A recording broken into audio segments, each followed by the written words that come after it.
Pela fé posso enxergar, pela fé posso tocar, pela fé, pela fé.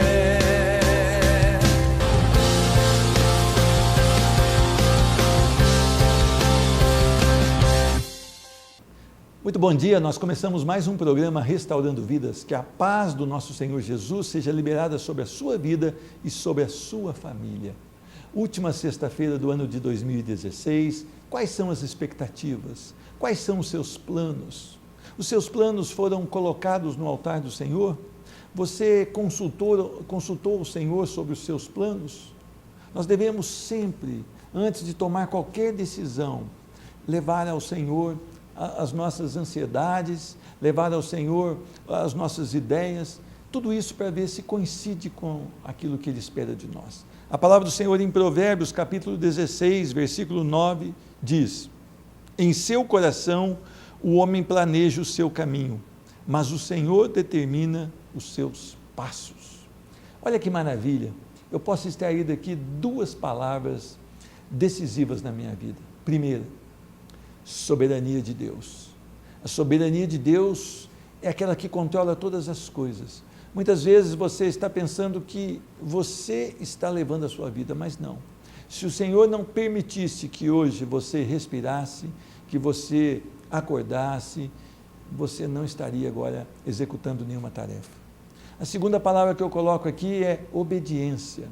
Nós devemos obedecer ao Senhor e devemos colocar os sonhos do nosso coração sempre verificados e balizados pela palavra do Senhor. Então eu não devo sonhar nada que vá contra a palavra do Senhor. Eu não devo executar nenhum projeto que vá contra a palavra do Senhor. A soberania de Deus, a obediência do homem. Nós precisamos aprender agora em 2017 a ser mais humildes e depender sempre do nosso Senhor e Salvador. Que Deus te abençoe nessa sexta-feira. E eu queria conversar agora com o Wallace. O Wallace tem uma experiência, um jovem já com muitas experiências no Senhor. Vamos passar então essa entrevista?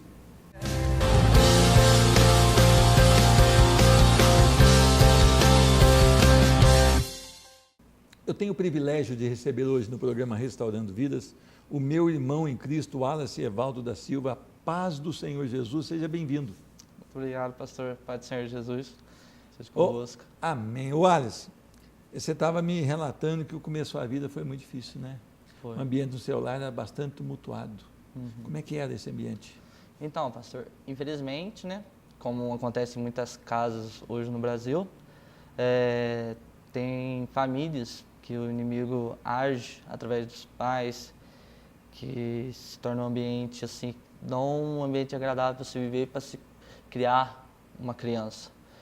Infelizmente, o meu lar não era um lar estruturado, era um lar que meu pai queria matar minha mãe queria matar meu pai, então não foi um lar estruturado. Era uma guerra. Era uma guerra. Infelizmente, E isso para uma criança é muito duro, né, Wallace? Infelizmente, era muito duro, porque não tinha paz em casa, né? Chegava em casa, que é o momento que você vai descansar, que você vai ter um momento com a tua família, infelizmente eu não tinha, porque... Você chegou a não desejar voltar para casa? Sim, várias vezes. Porque, assim, eu ia para casa de um tio, eu queria ficar lá, eu ia para casa de um amigo, eu queria ficar na casa desse meu amigo. Tudo isso para não voltar, para não ver aquela confusão, aquelas brigas e aquele ódio que gerava ali. Porque eu lembro que eu chegava em casa, aí meu pai ele chegava um pouco mais tarde e eu ficava preocupado, né, se meu pai chegar e ter aquele conflito, aquele momento, aquela gritaria, briga, entendeu? Agora você também, com 9 anos, você descobriu um problema na sua vida. Qual foi esse problema? Então, com 9 anos foi descoberto, né, na escola, porque eu não sabia ler nem escrever. Com 9 anos, e estava na 3ª série, 4ª série, e não sabia ler nem escrever.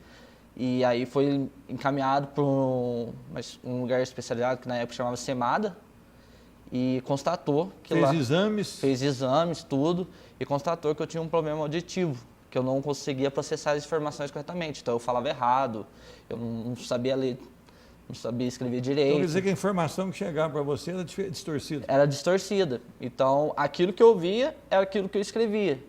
E também essa deficiência da leitura, porque eu fui meio que passando. Aí descobriu essa deficiência, o que acontece? Eu estava indo para a 4ª série e eles me retornaram para a 2ª série. Eu tive que voltar 2 anos. Perdeu os amigos tudo ali, estava... Entendeu? Então eu tive esse momento traumático. Problema em casa, problema auditivo. Agora perdeu os amigos da escola, fica meio estranho. Não, ficava, porque era, por exemplo, todos os seus amigos estão indo para a 4ª série e você voltando para a 2ª. 2 anos atrás. 2 anos. Agora, você, o seu pai com a sua mãe não permaneceram, não? Não, infelizmente, eles se separaram.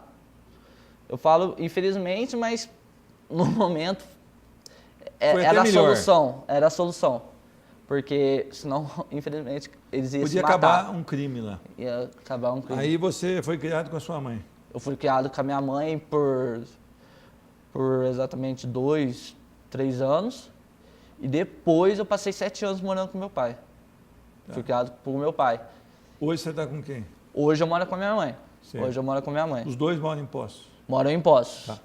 Agora, você tinha uma avó que era cristã, não é? Sim, a minha avó, a gente fala que ela é a matriarca. Matriarca da família. Da família, porque ela foi a primeira que foi para a igreja. Ela é mãe do seu pai? Mãe do meu pai. Mãe do meu pai. Ela foi a primeira que foi na igreja. Se converteu, pegou firme com Deus. Isso mesmo. E começou a interceder por vocês. Isso. Aí, através dela, alguns membros da família começou a ir para a igreja, né? Começaram a ver uma diferença na vida dela e falaram, o que será que foi? E descobriram que era o Deus dela que modificava as pessoas e quiseram também esse Deus. Aí a gente acabou tendo essa abertura, né? Que através da vida dela a gente pôde conhecer Jesus. Você chegou a experimentar drogas, bebidas, assim, na sua adolescência? Droga não. Droga, nenhum tipo de drogas. Podemos enquadrar, né? Que a bebida, eu não fui uma pessoa viciada em bebida. Mas já tomou umazinha? Tomava algumas coisas para poder participar de um grupo. Então você tentar se encontrar. Se sentir aceito. Incluso. Em um grupo. E isso é a maior tragédia hoje, né? Que eu vejo que, como eu trabalho com adolescente e vejo alguns jovens, trabalho bem nessa parte, eu vejo que os jovens eles procuram muito esses caminhos para se enquadrar. Porque às vezes eles têm um vazio por dentro e através disso... Se eu ficar nesse grupo, eu vou me sentir feliz. Eu vou ser aceito. E é a pior coisa, né? Porque infelizmente a gente sabe que é o pior caminho, né? E muitas vezes um caminho sem volta, né? Caminho sem volta. Muitas pessoas não conseguem sair de lá. Porque né? amigos meus mesmo da adolescência, tem amigo meu que está preso hoje. Tem amigo meu que morreu. Graças ao bom Deus que eu aceitei Jesus com 15 anos e tive uma oportunidade de Como é que não foi cair. isso? Porque o seu lar não tinha estrutura bíblica. Não tinha ninguém falando para você servir a Deus. Como é que você foi... Ou você recebeu um convite, ou alguém ministrou na sua vida? Então, como eu disse, através da minha avó, minhas primas me convidaram para ir na igreja. Aí eu fui na escola dominical. Eu valorizo muito a escola dominical por causa disso. Mesmo. É uma benção. Hoje as igrejas estão abolindo a escola bíblica, porque é movimento de líderes, movimento... É o pior tiro no pé da igreja, né? Eu falo, a própria Bíblia fala que o homem peca por não saber. Então, a gente precisa de conhecimentos bíblicos. E a escola dominical é uma bagagem... é preparada para isso, né? Sim, entendeu? Sem dúvida. Os professores se preparam, se capacitam, estudam a palavra para depois levar, né? Porque hoje, todo conhecimento bíblico que eu tenho, eu falo, é escola dominical. E foi através da escola dominical que Deus começou a transformar a minha vida. Você foi a primeira vez numa escola bíblica? E até hoje na igreja. Já ficou meio apaixonado? Apaixonado. Pela palavra, pela recepção das pessoas. A maneira com que te trataram, a maneira com que falaram de Jesus. Isso, entendeu? Aí você aceitou Jesus como Senhor na sua vida. Aí passou pelas águas. Passei pelas águas. No ano seguinte eu já passei pelas águas. O que muda num garoto que aceita Jesus com 15 anos?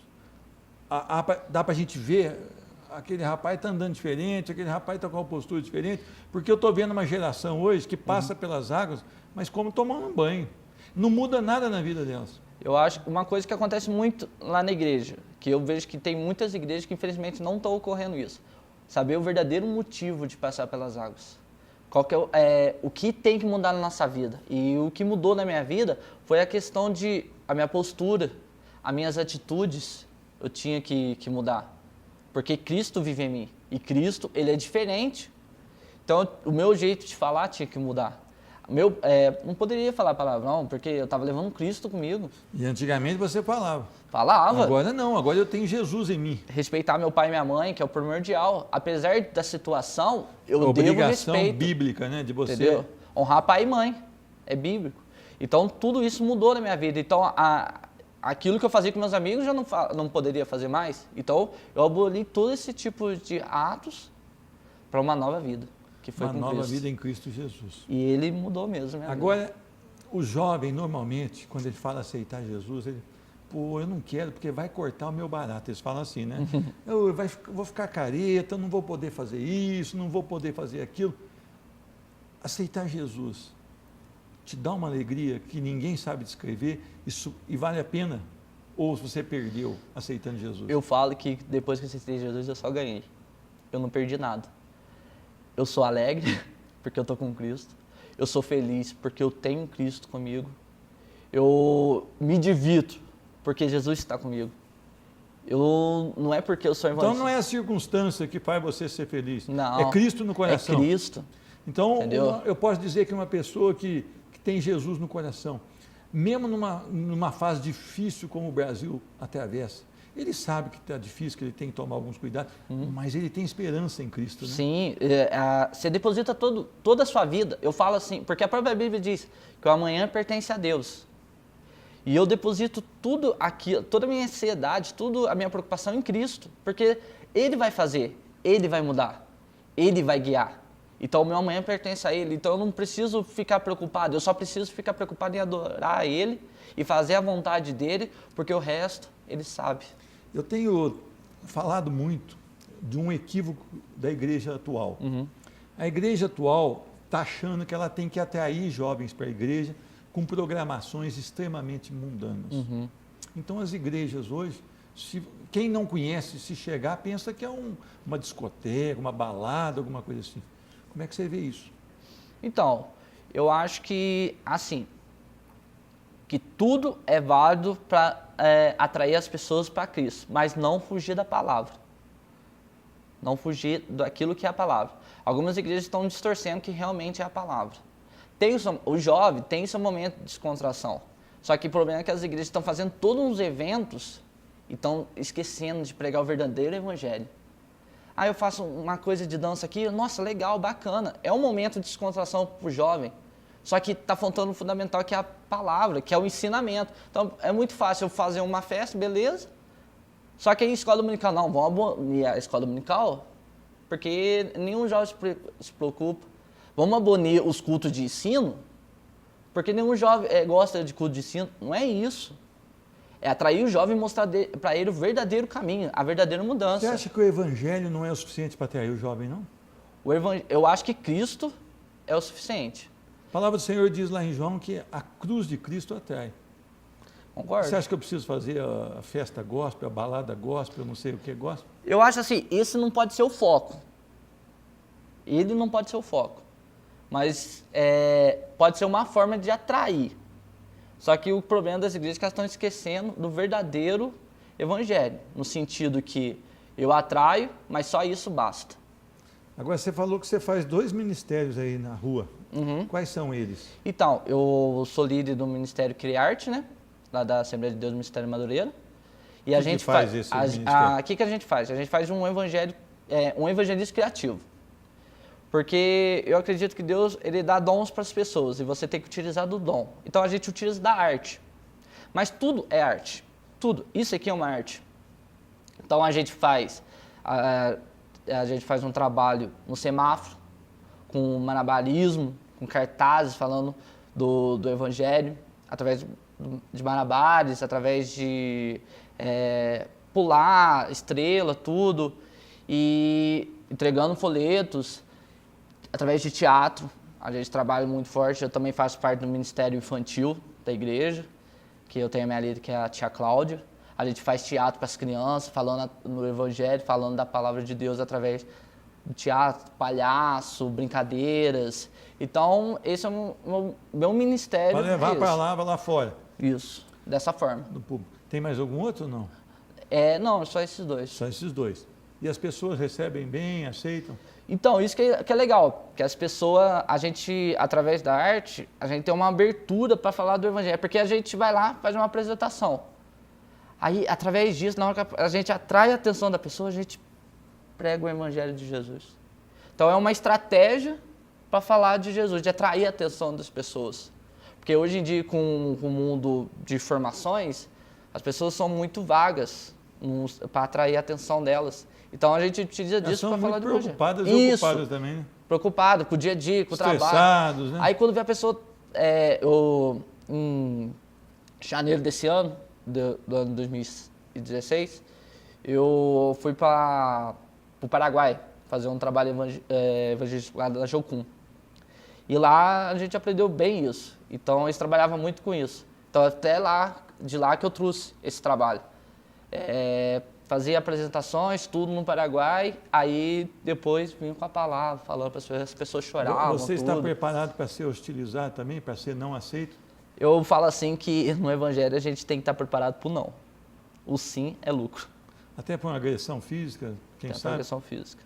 Vocês falam nisso, oram por isso? Ora para Deus. Para suportar também? Porque talvez seja a permissão de Deus, né? Às vezes acontecer. Mas será que a gente suporta? Não, a gente ora em cima disso, porque o ser humano, tu sabe, né? Tem gente que aceita de braço aberto, tem gente que fala, eu não quero nem saber disso. Então, a gente está se preparado. Uma coisa que eu falo para eles lá, falo assim, gente, faça para Deus. O resto é consequência. Quando você foca em Deus, pode acontecer qualquer coisa, mas teu foco é Deus. Até morrer por Cristo. Até morrer por Cristo. Agora, na visão de muitos, talvez você esteja perdendo a sua juventude. E na sua visão? Não, eu só tenho a ganhar. Eu só tenho a ganhar. Eu não perco, eu durmo em paz. Eu vivo em paz. Tem preocupações? Tenho. Como qualquer ser humano pode ter. Ganha meu sustento. Não é que você fica só fazendo isso. Não, eu não vivo da obra. Eu trabalho para a obra. Eu vivo para a obra. Eu trabalho, tudo, tem todas as minhas preocupações que qualquer ser humano tem. Só que eu tenho Cristo. E Cristo é a solução de todos os meus problemas. Eu quero te agradecer, Wallace, pelo carinho de você ter vindo aqui. Que Deus te abençoe, continue usando sua vida, a sua igreja, né? Aliás, nós somos de uma igreja só, a igreja do Senhor Jesus. Isso. Mas de frentes diferentes, né? De frentes que estão ali pelejando, né? Que Deus abençoe seu pastor, as pessoas que estão ao seu lado, tá bom? Amém. E que você continue perseverando no Senhor. Amém. Amém? O programa Restaurando Vidas volta dentro de instantes.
Eu queria falar sobre ser cheio do Espírito Santo, ser dirigido pelo Espírito Santo. Você se sente assim? Você tem certeza que o Espírito Santo é aquele que governa a sua vida? Eu quero ler um texto que se encontra em Lucas capítulo 2, a partir do versículo de número 25. Diz a palavra do Senhor: havia em Jerusalém um homem chamado Simeão, que era justo e piedoso e que esperava a consolação de Israel.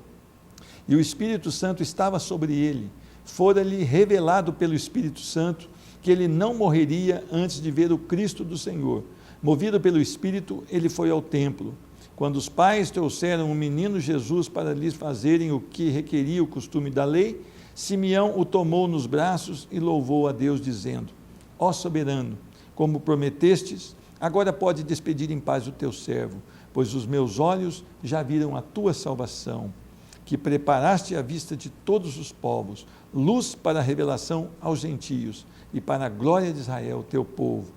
O pai e a mãe do menino estavam admirados com o que lhe fora dito a respeito dele. E Simeão os abençoou e disse a Maria, mãe de Jesus: este menino está destinado a causar a queda e o surgimento de muitos em Israel e a ser um sinal de contradição. Amém? Vamos orar. Senhor Deus, muito obrigado pelo privilégio, Senhor Deus, que temos aqui com a Tua Palavra. A Tua Palavra é a única verdade, nós cremos nela, Senhor Deus.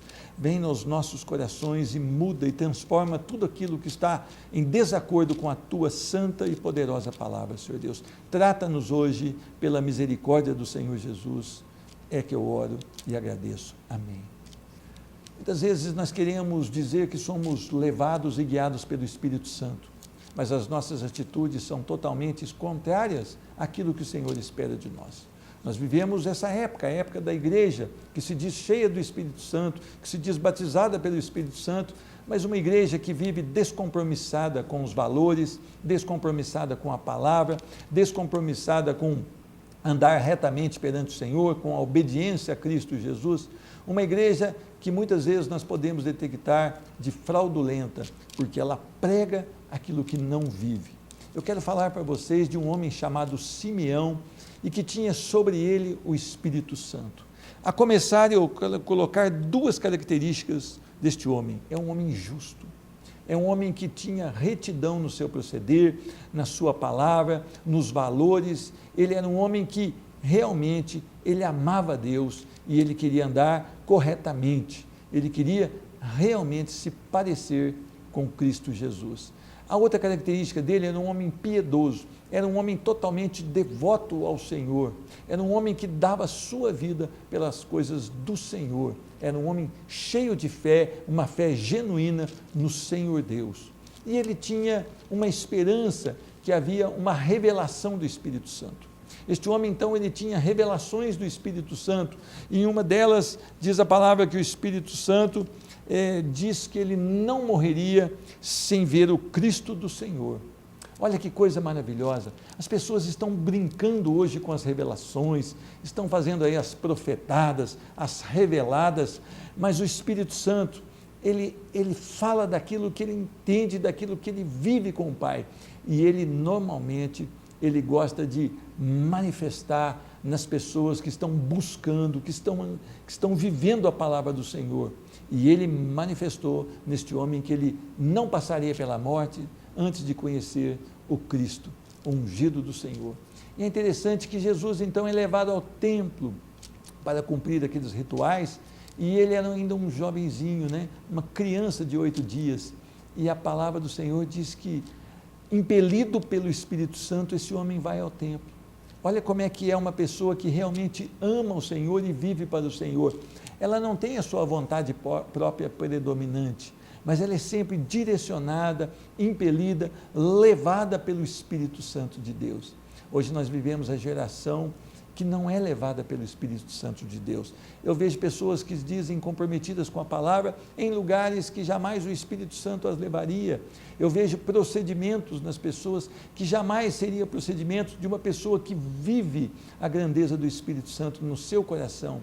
Então nós temos que ver para esse homem. Esse homem foi levado até o templo, e ali Jesus chega então com seus pais para ser apresentado.